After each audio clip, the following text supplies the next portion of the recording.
الحمد للہ رب العالمین والعاقبۃ للمتقین والصلاة والسلام علی سید المرسلین۔ ناظرین کرام، السلام علیکم ورحمۃ اللہ وبرکاتہ۔ ایمانی صفات کا عنوان لے کر آپ کی خدمت میں حاضر ہوں۔ ایمانی صفات کے تعلق سے یا غیر ایمانی صفات کے تعلق سے کچھ باتیں گوش گزار کر رہا ہوں، اس کا اسلام میں بڑی اہمیت ہے، بڑا مقام ہے۔ اس میں ایک صدق اور امانت ہے۔ ایمانی صفات کا بہت بڑا جز ہے۔ اللہ کے رسول صلی اللہ علیہ وسلم کے اخلاق حسنہ میں سے جن میں سب سے زیادہ زور آپ نے دیا ہے، وہ اس بات پر دیا ہے کہ آدمی کے اندر سچائی ہو، امانت داری ہو، اور اس کو ایمان اور توحید کا جز لازم قرار دیا گیا ہے۔ حدیثیں پہلے گزر چکی ہیں کہ جھوٹ بولنا، امانت میں خیانت کرنا،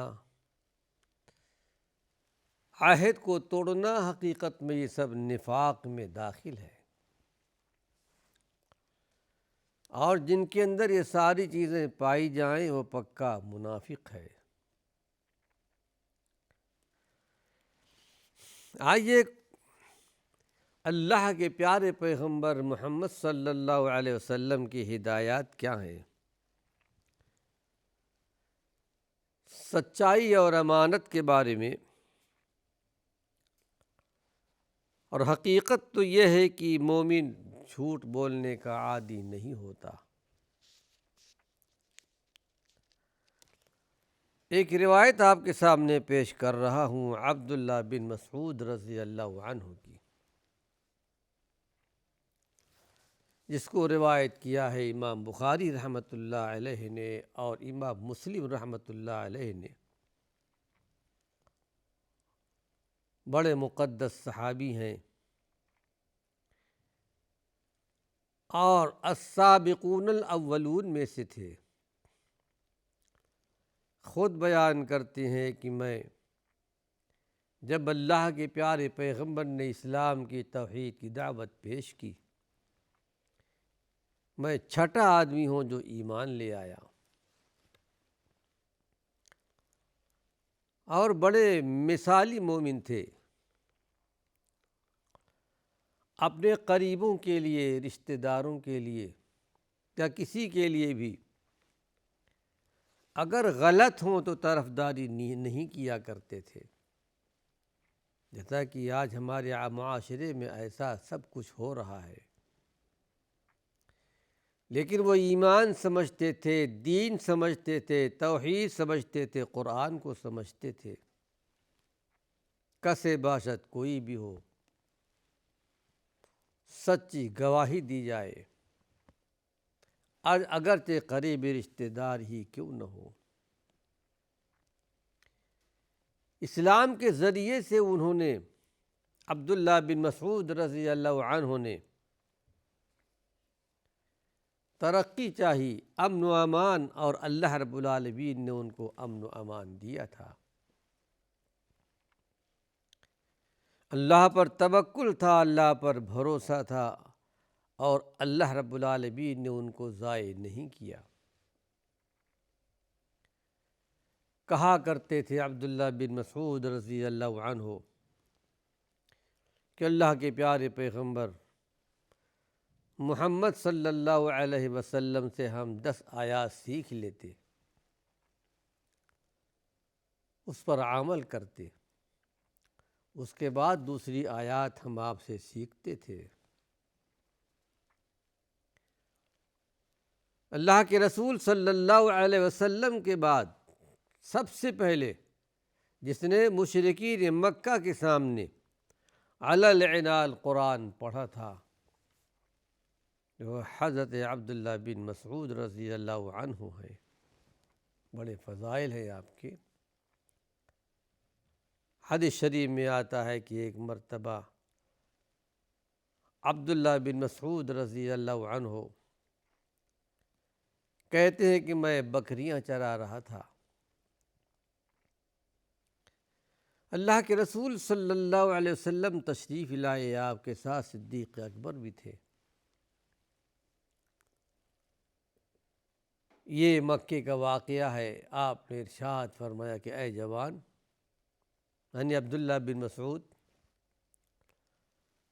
کیا تمہارے پاس کچھ بکریاں ہیں جس میں دودھ ہو؟ تو جواب دیا کہ میرے پاس بکریاں ضرور ہیں لیکن امانت ہے، مجھے اجازت نہیں ہے اس بات کی، میں دودھ آپ کو نہیں دے سکتا۔ کہا اچھا بتاؤ کیا کچھ ایسی بکری بھی ہے جو ابھی دودھ دینے کی عمر کو نہ پہنچی ہو؟ یہ ایک الگ بات تھی۔ عبداللہ بن مسعود کہتے ہیں کہ ایک بکری وہ تلاش کر کے لے آیا جو دودھ دونے کی عمر کو نہیں پہنچی تھی۔ اللہ کے رسول صلی اللہ علیہ وسلم نے اس بکری کو باندھا اور تھن میں اللہ کے نبی نے ہاتھ لگایا، کچھ آپ نے پڑھا، دونوں تھن دودھ سے بھر گئے۔ صدیق اکبر کو بلایا، بڑا برتن لے کر آئے، پورا دودھ بھر لیا۔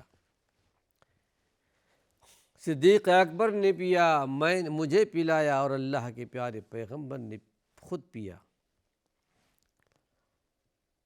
پھر اللہ کے پیارے پیغمبر نے حکم دیا جس طرح پہلے تھے سکڑ جاؤ، تھن پہلے کی طرح ہو گیا۔ عبداللہ بن مسعود کہتے ہیں میں نے کہا اللہ کے رسول صلی اللہ علیہ وسلم، جو آپ نے پڑھا تھا مجھے سکھا دیجیے۔ صرف آپ نے اتنا جواب دیا کہ اے نوجوان، تم ایک باصلاحیت نوجوان ہو۔ ظاہر ہے کہ اللہ کے پیارے پیغمبر کا ایک معجزہ تھا، اور معجزہ اللہ رب العالمین نبیوں کو دیا کرتا ہے۔ بہرحال یہ عبداللہ بن مسعود رضی اللہ عنہ بڑے فضائل ہیں، بڑے مناقب ہیں، روایت کرتے ہیں اللہ کے رسول صلی اللہ علیہ وسلم سے کہ علیکم بالصدق فإن الصدق یہدی الی البر۔ یہ پیغام آپ نے پوری امت کو دیا کہ لوگوں سچائی کو لازم پکڑو، سچائی کا راستہ اختیار کرو۔ فإن الصدق یہدی الی البر، سچائی نیکیوں کی طرف لے جاتی ہے، بھلائیوں کی طرف لے جاتی ہے۔ وَأَنَّ الْبِرَّ یہدی الی الجنہ، اور سچائی جنت کی طرف لے جاتی ہے، نیکی جنت کی طرف لے جاتی ہے۔ یہ اللہ کے پیارے پیغمبر نے نسخہ بیان فرمایا، سچائی اختیار کرو۔ وَمَا يَزَالُ الرَّجُلُ يَصْدُقُ وَيَتَحَرَّى الصِّدْقَ۔ پھر آپ نے ایک اہم پیغام دیا اپنے امت کو کہ بندہ سچائی کا راستہ اختیار کرتا ہے، برابر سچ بولتا ہے، کیسے بھی حالات پیش آ جائیں لیکن سچ ہی بولتا ہے۔ وَيَتَحَرَّى الصِّدْقَ، اور سچائی تلاش بھی کرتا ہے، جھوٹ کے قریب نہیں جاتا۔ حَتَّى يَكْتُبَ عِنْدَ اللَّهِ صِدِّيقًا، حَتَّى يُكْتَبَ عِنْدَ اللَّهِ صِدِّيقًا، یہاں تک کہ اللہ کے پاس وہ صدیق لکھا جاتا ہے۔ یا اللہ رب العالمین اپنے پاس صدیق لکھ لیتا ہے سچا، یہ سچا آدمی ہے۔ ہم اللہ کے جناب میں، اللہ کے حضور میں دعا کرتے ہیں کہ پروردگار عالم ہمیں اور آپ کو اس حدیث کا مصداق بنائے۔ حقیقت تو یہ ہے کہ آج کی دنیا میں سچائی کی بڑی کمی ہے۔ خال خال ایسے ملیں گے جو سچائی کے راستے پر ہوں۔ یہ تو اللہ کے پیارے پیغمبر نے ایمانی صفات کا ایک رخ بتایا، پھر ایمانی صفات کی جو منافی ہے، جو خلاف ہے، اللہ کے پیارے پیغمبر نے اس کی بھی نشاندہی بیان فرمائی۔ ایاکم والکذب، لوگوں جھوٹ سے بچتے رہنا۔ فإن الکذب یہدی الی الفجور، یعنی جھوٹ سے اپنے آپ کو بچاؤ، جھوٹ کے قریب مت جاؤ، جھوٹ فسق و فجور کی طرف لے جاتا ہے، اخلاقی بیماریاں پیدا کرتا ہے، گناہوں کی طرف ڈھکیلتا ہے، اللہ کی نافرمانیوں کی طرف لے جاتا ہے۔ وَإِنَّ الْفُجُورَ يَهْدِي إِلَى النَّارِ، اور پھر فسق و فجور، نافرمانیاں، پھر جہنم اس کی قسمت بن جاتی ہے۔ یہ راستہ جہنم کی طرف جاتا ہے۔ ایک راستہ چلا جاتا ہے جنت کی طرف جو سچائی کا راستہ ہے، ایک راستہ چلا جاتا ہے اور وہ راستہ ہے جہنم کا راستہ، اور جھوٹ اور فریب کا راستہ ہے۔ وَلَا يَزَالُ الرَّجُلُ يَكْذِبُ وَيَتَحَرَّى الْكِذْبَ حَتَّى يُكْتَبَ عِندَ اللَّهِ كَذَّابًا،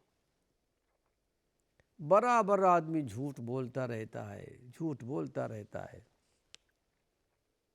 رکنے کا نام نہیں لیتا، ہر معاملے میں، ہر مسائل میں جھوٹ کا استعمال کرتا ہے، اور جھوٹ بولنے کی کوشش بھی کرتا ہے، جھوٹ سے پرہیز نہیں کرتا، کوئی اہمیت نہیں ہے اس کے پاس۔ اللہ کے پیارے پیغمبر نے ارشاد فرمایا کہ یہ اللہ کے پاس کذاب لکھ دیا جاتا ہے، یہ جھوٹا آدمی ہے۔ ناظرین کرام، اس کا مفہوم یہ ہے کہ سچ بولنا بذات خود ایک نیک عادت ہے، نیک خصلت ہے، اور یہ خاصیت بھی ایسی ہے کہ انسانی زندگی کے دوسرے پہلوؤں میں بھی اور دوسرے مسائل، زندگی کے مسائل میں بھی وہ نیکیوں کا راستہ اختیار کرتا ہے۔ سچائی کی برکت سے حقیقت کی جو زندگی اس نے اختیار کر رکھی ہے سچائی کی، اس سچائی کی برکت سے اور بھی دوسری نیکیاں کیا کرتا ہے۔ اس طرح ہمیشہ ایک سچ بولنے والا آدمی اور دوسرے بہت سے برائیوں سے اپنے آپ کو بچا لیتا ہے، اللہ اس کو بچا لیتا ہے، یہاں تک کہ اس کو پروردگار عالم مقام صدیقیت تک پہنچا دیتا ہے، جیسا کہ حدیث شریف میں آپ نے سنا ہے کہ اللہ رب العالمین اس کو صدیقین میں لکھ دیتا ہے، سچے لوگوں میں۔ اسی طرح جھوٹ بولنا بھی حقیقت میں بذات خود ایک بری خصلت ہے، اور پھر یہ اتنی بری خصلت، ایسی خاصیت ہے کہ جھوٹ بولنے کی وجہ سے بہت سی برائیاں، بد اخلاقیاں جنم لیتی ہیں، پیدا ہوتی ہیں، اس کی زندگی کا رخ بدل دیتی ہیں۔ اسلام سے دور ہو جاتا ہے، اخلاق حسنہ سے دور ہو جاتا ہے، اور یہ فسق و فجور اس کی زندگی میں اس طرح پھیل جاتا ہے، اس کی زندگی یہ بدکاری زندگی بن جاتی ہے، یہاں تک کہ وہ جہنم میں پہنچا دیتی ہے۔ پھر یہ بری عادت، ایسی بری عادت کہ اللہ رب العالمین اس کا نام کذابین بھی لکھ دیتا ہے، اللہ کی لعنتوں کا مستحق بن جاتا ہے۔ قرآن کہتا ہے، میں نہیں کہتا، الا لعنت اللہ علی الکاذبین۔ الا قرآن حکیم میں جہاں کہیں بھی آتا ہے عربی زبان میں، کہیں بھی ہوشیار کے معنی میں آتا ہے، متنبہ کرنے کے معنی میں آتا ہے، ہوشیار ہو جاؤ۔ جھوٹوں پر اللہ کی لعنت نازل ہوتی ہے، اور جن پر اللہ کی لعنت نازل ہوتی ہو اسے کون پناہ دے سکتا ہے؟ اسے کوئی پناہ نہیں دے سکتا۔ اس کی بربادی دنیا کے اندر بھی ہے، آخرت کے اندر بھی ہے۔ پھر یہ کہ ہمارے نبی نے ارشاد فرمایا کہ الصدق ینجی والکذب یہلک، سچائی نجات دیتی ہے، خلاصی دیتی ہے، آسانیاں پیدا کرتی ہے، والکذب یہلک، اور جھوٹ یہ حقیقت میں ہلاک کرنے والی چیز ہے۔ ناظرین کرام، وقت ختم ہو چکا ہے۔ اللہ نے چاہا اسی عنوان سے کچھ اور مفید باتیں اپنے آئندہ درس میں پیش کروں گا۔ وآخر دعوانا ان الحمد للہ رب العالمین۔